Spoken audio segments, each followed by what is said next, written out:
بسم الله الرحمن الرحيم.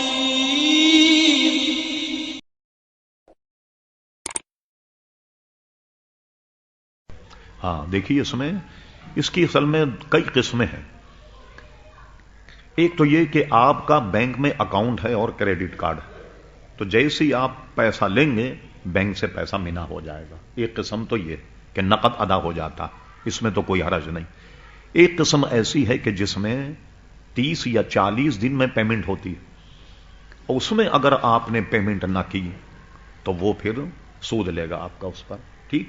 بہت سے لوگ کہتے ہیں ہم بہت احتیاط برتتے ہیں کہ بھئی ہم 20 دن میں اس کو کلیئر کرا، 30 دن میں کلیئر کرا دیتے، مگر آپ نے معاہدہ تو سائن کیا نا کہ اگر دیر ہوئی تو ہم اس میں سود دیں گے. اس لیے وہ کریڈٹ کارڈ جائز نہیں کہ جس میں سود کا عنصر شامل ہو، اس سے بچا جائے. ٹھیک.